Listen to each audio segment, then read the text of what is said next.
ഈ നേപ്പാളിൽ നടന്നത് ലോക ചരിത്രത്തിലെ ഒരാദ്യ സംഭവം എന്ന് തന്നെ പറയാം.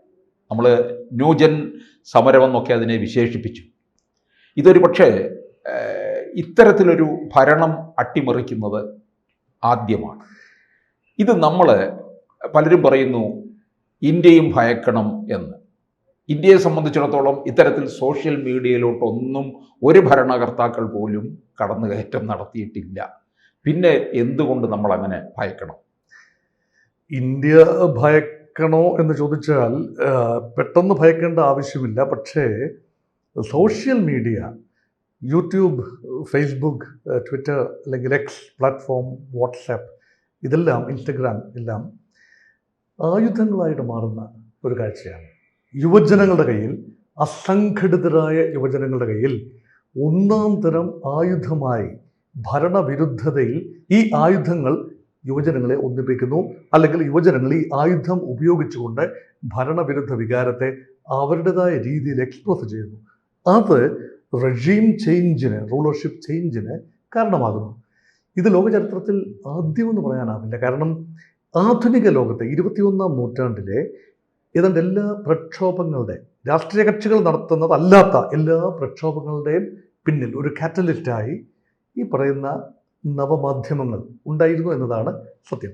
നോക്കൂ, ഇന്ത്യയിൽ കർഷക സമരം, അത് കർഷകരുടെയാണ്. പക്ഷെ അവിടെയും ആളുകൾ ഒരുമിച്ച് വരുന്നതിൻ്റെ ബേസ് എന്ന് പറയുന്നത് സോഷ്യൽ മീഡിയ പ്ലാറ്റ്ഫോംസാണ്. എന്തിന്? രാംലീല മൈതാനത്ത് 2013-14 ഈ നരേന്ദ്രമോദി അധികാരം ഏറ്റെടുക്കുന്നതിന് മുൻപ് റാളെ ഗവോൺ സിദ്ധിയിൽ നിന്നൊരു സിദ്ധൻ അവിടെ എത്തി. ഒരു ലീഡർഷിപ്പ് ഉണ്ടായിരുന്നു എന്ന് വേണമെങ്കിൽ പറയാം. അദ്ദേഹത്തോടൊപ്പം അണ്ണാ ഹസാരെ, അദ്ദേഹത്തോടൊപ്പം അരവിന്ദ് കെജ്രിവാൾ, കിരൺ ബേഡി, അങ്ങനെ സമുന്നതരായ നേതാക്കളും ഉണ്ടായിരുന്നു. പക്ഷേ അവർക്ക് ആളെ എത്തിക്കാൻ സാധിച്ചത് സോഷ്യൽ മീഡിയ ഉപയോഗിച്ചതുകൊണ്ട് മാത്രമാണ്. പക്ഷെ അതിനിടയ്ക്ക് ഞാൻ പറഞ്ഞോട്ടെ, തിരുവനന്തപുരത്ത് ഇവിടെ സെക്രട്ടേറിയറ്റിന് നടയിലൊരു പയ്യൻ സമരം ചെയ്തു. അതെ, അതിന് പിന്നിൽ വലിയൊരു ആൾക്കൂട്ടം അവിടെ ഉണ്ടായി, സോഷ്യൽ മീഡിയ വഴി. അപ്പം നമ്മൾ ചിന്തിക്കാത്ത ഇടങ്ങളിൽ നിന്നെല്ലാം ആളുകൾ ഒരു കോസിന് വേണ്ടി ഒരുമിച്ച് വരുന്നു. പ്രത്യേകമായി എഴുത്തയച്ച് വരുത്തേണ്ട ആവശ്യമില്ല, ഫോൺ ചെയ്ത് വരുത്തേണ്ട ആവശ്യമില്ല. സമൂഹ മാധ്യമ പ്ലാറ്റ്ഫോമിൽ ഈ ആശയം ഷെയർ ചെയ്ത് വിവിധ ഗ്രൂപ്പുകളിലായിട്ട് പോവുകയും സ്പോണ്ടേനിയസ് ആയിട്ട് തന്നെ അവർ, ഇതൊരു അനോമിക് ഫിനോമിനൻ ആണെന്ന് പറയാം വേണമെങ്കിൽ, അനോമിക് ആക്ടിവിറ്റി. പക്ഷേ അത് വളരെ സ്വാഭാവികമായി ആളുകൾ എത്തിച്ചേരുന്നതാണ്. ഈ ആളുകളുടെ സമ്മർദ്ദം, അതൊരു പ്രത്യേക കോസ്റ്റിന് വേണ്ടി പരസ്പരം അറിയാത്ത ഒരു കൂട്ടം ആളുകൾ, ഒരു കൂട്ടം എന്ന് പറഞ്ഞാൽ വലിയ കൂട്ടം ആളുകൾ വിവിധ നഗരങ്ങളിൽ ഒന്നിച്ചു കൂടുന്നു. അത് നിയന്ത്രിക്കാൻ പോലീസ് സംവിധാനങ്ങൾക്ക് കഴിയാതെ പോകുന്നു. അങ്ങനെ വരുമ്പോൾ അവസാനം രാജ്യത്തിൻ്റെ ഭരണാധികാരി രാജ്യം വിട്ടു പോകേണ്ട അവസ്ഥയിൽ വന്നു. ഇത് ബംഗ്ലാദേശിൽ നമ്മൾ കണ്ടു കഴിഞ്ഞ വർഷം 2024 ഷെയ്ഖ് ഹസീനയുടെ ഒരു പടിയിറക്കം. അതിന് പിന്നിൽ ജമാഅത്തെ ഇസ്ലാമിയുടെ കരങ്ങളുണ്ടെന്ന് പറയുമ്പോഴും സോഷ്യൽ മീഡിയ ഇൻഡ്യൂസ്ഡ് ആയിട്ടാണ് യൂത്ത് ഇറങ്ങിയത്. ഇതാണ് ജെൻസി. ഇപ്പം നമ്മൾ ജെൻസി എന്ന വാക്ക് പ്രക്ഷോഭത്തിൻ്റെ രൂപത്തിൽ ഒരുപക്ഷെ ആദ്യമായിട്ടായിരിക്കും കേൾക്കുന്നത്. പക്ഷേ ജെൻസി എന്ന വാക്കിന് ഒരുപാട് അർത്ഥതലങ്ങളുണ്ട്. കാരണം പുതിയ തലമുറ 1990 മുതൽ 96-97 മുതൽ അന്ന് ജനിച്ച ആളുകൾ, ഇപ്പോൾ ഒരു 25-28 വയസ്സ് വരെയുള്ള 20-30 ഇടയ്ക്ക് പ്രായമുള്ള ആളുകൾ, അവരാണ് ജെൻ സി, സെഡ്. അതിനുശേഷമുള്ള ജെൻ ആൽഫയാണ്. അപ്പം ജെൻ സി ആളുകൾ പ്രത്യേകിച്ച് ഒരുപക്ഷെ പഠനം കഴിഞ്ഞ് തൊഴിലിന് വേണ്ടി നിൽക്കുന്ന ഒരു സമയമാണ്. അപ്പോൾ അവരുടെ വികാരങ്ങൾ വളരെ മൂർധന്യ അവസ്ഥയിലാണ്. ഈ ഭരണകൂടം തങ്ങൾക്ക് നന്മ ചെയ്യില്ല എന്നൊരു വിശ്വാസം, എന്നൊരു ചിന്ത അവരുടെ മനസ്സിലുണ്ട്. അത് ആവിഷ്കരിക്കാനായി അവർ കിട്ടുന്നൊരു അവസരം. രാഷ്ട്രീയ കക്ഷികളിലുള്ള വിശ്വാസവും നഷ്ടപ്പെടുന്നു. അങ്ങനെയെങ്കിൽ പിന്നെ അവർ സ്വയം സംഘടിക്കാനുള്ള വാളാണ്, ഉപാധിയാണ്, കാറ്റലിസ്റ്റാണ്, രാസത്വരകമാണ് ഈ പറയുന്ന സോഷ്യൽ മീഡിയ. ഇത് തന്നെയാണ് ശ്രീലങ്കയിൽ സംഭവിച്ചത്. ശ്രീലങ്കയിൽ പ്രസിഡന്റിൻ്റെ രാജകൊട്ടാരം ട്രാൻസാക്ട് ചെയ്തു, പ്രധാനമന്ത്രിയുടെ വസതി കയ്യേറി, ജനം കാര്യങ്ങൾ തീയിട്ടു. എല്ലാം കാരണമെന്ന അഴിമതിയും സ്വജനപക്ഷപാതവും തന്നെയാണ്. ഇവിടെയും രാഷ്ട്രീയ കക്ഷികൾ എന്നതിനേക്കാൾ കൂടുതൽ, പ്രതിപക്ഷം എന്നതിനേക്കാൾ കൂടുതൽ യുവജനങ്ങൾ സാമൂഹ്യ മാധ്യമങ്ങൾ ഉപയോഗിച്ച് ഈ ആശയം സ്പ്രെഡ് ചെയ്യുകയും അങ്ങനെ ഒരുമിച്ച് വരികയും ചെയ്തു. ഇവിടെ നേപ്പാളിൽ എന്താ സംഭവിച്ചിരിക്കുന്നത്? നേപ്പാളിൽ കൊടികുത്തി വാഴുന്ന അഴിമതി. നേപ്പാളി കോൺഗ്രസിൻ്റെയും നേപ്പാളി കമ്മ്യൂണിസ്റ്റ് പാർട്ടിയുടെയും നേതാക്കൾ ചേർന്ന ഭരണകൂടം. KP Sharma Ollie communist party of Nepal നേതാവാണ്. അതുപോലെ കോൺഗ്രസ് പാർട്ടി, നേപ്പാളിലെ കോൺഗ്രസ് പാർട്ടിയും ഇവരും തമ്മിൽ സഖ്യത്തിലാണ്. ഇവരെല്ലാം ഒന്ന് തന്നെയാണ്. കമ്മ്യൂണിസ്റ്റും കോൺഗ്രസും എല്ലാം നേപ്പാളിൽ ഒന്ന് തന്നെയാണ്. അവരെല്ലാം അഴിമതിക്ക് വേണ്ടി യോജിക്കുകയാണ്. അതുകൊണ്ടാണ് നീപ്പോ ബേബീസ് എന്നാണ് പറയുന്നത്. ഈ അഴിമതി വീരന്മാരുടെ മക്കളും ഭാര്യമാരും ബന്ധുക്കളും തട്ടിച്ച് കൊഴുത്ത് വളരുകയാണ്. അതിനെതിരെ നീപ്പോ ബേബീസ് എന്ന #, അവിടെ വലിയ ട്രെൻഡിങ് ആവുകയാണ്.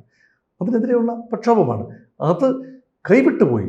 സൈന്യം പറയേണ്ടി വന്നു, അധികാരവർഗത്തോട് സൈന്യം പറയേണ്ടി വന്നു. ഒന്നാം ദിവസം 24 മണിക്കൂറിനുള്ളിൽ ആഭ്യന്തരമന്ത്രി രാജിവെക്കുന്നു. 48 മണിക്കൂറിനുള്ളിൽ, ഒന്ന് നോക്കൂ, വെറും 48 മണിക്കൂറിനുള്ളിൽ പ്രധാനമന്ത്രി KP ശർമ്മ ഓലി രാജിവെച്ച് രാജ്യം വിട്ട് ഓടേണ്ടി വന്നു. ഇപ്പോഴും ഈ പ്രക്ഷോഭം പൂർണ്ണമായി ശമിച്ചിട്ടില്ല. അവരുടെ demands A radical change in the constitution and the structure. അവർക്ക് വേണ്ടത് ഉറപ്പുകളാണ്. അപ്പോൾ അതിലേക്ക് ആര് നയിക്കും?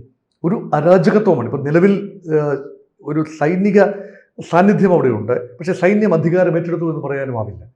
അപ്പം സൈന്യം സാമാന്യം വെൽ റെസ്പെക്റ്റഡ് ആണ്. 45,000 ഉണ്ടായിരുന്ന സൈന്യം 90,000 കൂടിയപ്പോൾ അതിനെതിരെ ചില മുറുമുറുപ്പുകൾ രാഷ്ട്രീയ കേന്ദ്രങ്ങളിൽ ഉണ്ടായി.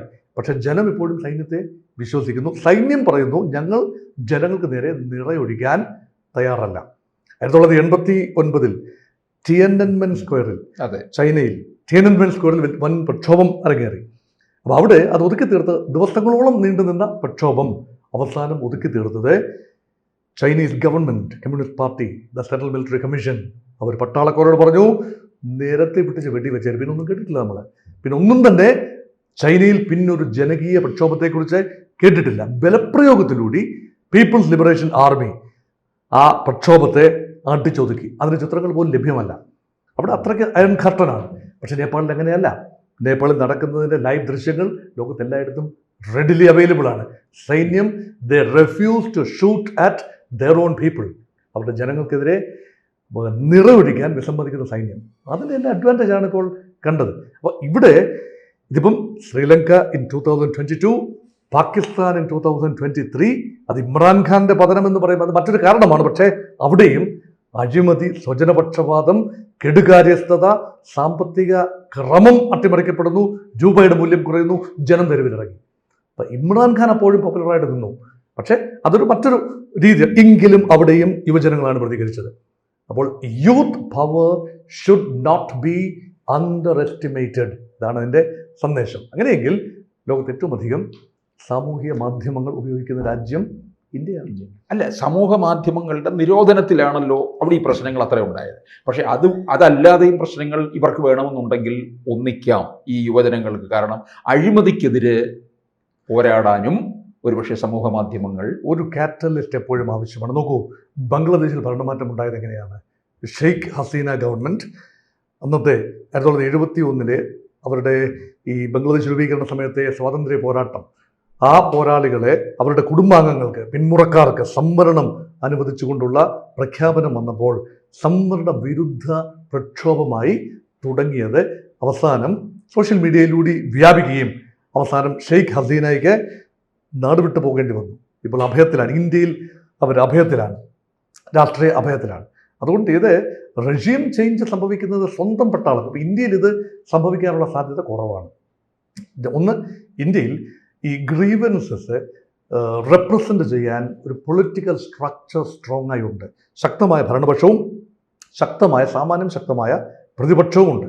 പ്രതിപക്ഷം ചിത്രം നിൽക്കുന്നു എങ്കിൽ പോലും ഓരോ സംസ്ഥാന തലത്തിൽ ഒരു മറുപക്ഷമുണ്ട്. അവർക്ക് തെരുവിൽ ഇറങ്ങാൻ കഴിയും. ഒരു രാഷ്ട്രീയ പ്രക്രിയയിലൂടെ. ഇതൊരു അരാഷ്ട്രീയ പ്രക്രിയയാണ്. മനുഷ്യരെ ബന്ധിക്കുന്ന എല്ലാം രാഷ്ട്രീയമാണെന്ന് പറഞ്ഞാലും കക്ഷി രാഷ്ട്രീയത്തിന് അതീതമായ ഒരു പ്രക്രിയ അത് ഇന്ത്യയിൽ ഉണ്ടാകുന്നത് വളരെ ബുദ്ധിമുട്ടാണ്. എങ്കിൽ പോലും ഞാൻ 2014 കാര്യം പറഞ്ഞല്ലോ, ആം ആദ്മി പാർട്ടി ഈ ഒരു മൂവ്മെൻറ്റിൻ്റെ സന്തതിയാണ്. രാഷ്ട്രീയ മൂവ്മെൻറ്റിൻ്റെ സന്തതിയാണ് രാഷ്ട്രീയ കക്ഷിയായ ആം ആദ്മി പാർട്ടി. അതുകൊണ്ട് ഈ കർഷക പ്രക്ഷോഭം, ഈ റളഗവൺ സിദ്ധി കേന്ദ്രീകരിച്ച് പ്രവർത്തിച്ചിരുന്ന അണ്ണാ ഹസാരെ ഡൽഹിയിലെത്തിയപ്പോൾ ഉണ്ടായ സ്വാഭാവികമായ കൂടിവരവുകൾ, അതുമാത്രമല്ല പൗരത്വ ഭേദഗതി പ്രക്ഷോഭം, ഇതിൻ്റെയൊക്കെ പിന്നിൽ ഒരു കോസ് ഉണ്ട്. പക്ഷേ അതിൻ്റെ പിന്നിൽ ആളുകളെ ഒന്നിപ്പിക്കുന്നത് രാഷ്ട്രീയ കക്ഷികളല്ല, നവമാധ്യമങ്ങളാണ്. അങ്ങനെയെങ്കിൽ നാളുകളിൽ ഏതെങ്കിലും രീതിയിലുള്ള സിസ്റ്റം ചേഞ്ച്, ഒരു ഭരണമാറ്റമല്ല ഇവിടെ പറയുന്നത്. അത് ഇന്ത്യയിൽ ഒരിക്കലും ഭരണമാറ്റം തെരഞ്ഞെടുപ്പിലൂടെ അല്ലാതെ നടക്കില്ല. പക്ഷെ അതിശക്തമായ പ്രക്ഷോഭം ഉണ്ടായാൽ അത് നേരിടാനുള്ള മുൻകരുതലുകൾ ഉണ്ടാവണം. അതിൻ്റെ മറവിൽ രാജ്യവിരുദ്ധ ശക്തികൾ, രാജ്യത്തിനുള്ളിൽ നിന്നുള്ളതും രാജ്യത്തിന് പുറത്തു നിന്നുള്ള രാജ്യവിരുദ്ധ ശക്തികൾ നുഴഞ്ഞു കയറി നമ്മുടെ സംവിധാനത്തെ അസ്ഥിരമാക്കാനുള്ള സാധ്യത തള്ളിക്കളയാനാവില്ല. അതുകൊണ്ടാണ് ഇന്ത്യ കെയർഫുള്ളായിരിക്കണം എന്ന് പറയുന്നത്. Now things are okay. പക്ഷേ എന്തുകൊണ്ട് ഇന്ത്യയുടെ ചുറ്റും ഇത് സംഭവിച്ചു, അതും ചോദ്യചിഹ്നമാണ്. കേവലം 3 വർഷത്തിനുള്ളിൽ 4 ഇടങ്ങളിൽ ഇന്ത്യക്ക് ചുറ്റും. അപ്പോൾ ഇന്ത്യയുടെ പ്രദേശം, ദക്ഷിണേഷ്യയെ മൊത്തത്തിൽ അസ്ഥിരപ്പെടുത്താനുള്ള ഏതെങ്കിലും ശക്തിയുടെ ഗൂഢശ്രമമാണോ ഇത് എന്ന് ന്യായമായും സംശയിക്കാം. ആത്യന്തികമായ ലക്ഷ്യം ഇന്ത്യയാണോ? ആകാതിരിക്കട്ടെ. കൂടുതൽ വാർത്തകളും വിശേഷങ്ങളും നിങ്ങളിലേക്ക് എത്താൻ ABC മലയാളം സബ്സ്ക്രൈബ് ചെയ്യുക, ബെൽ ബട്ടണും അമർത്തുക.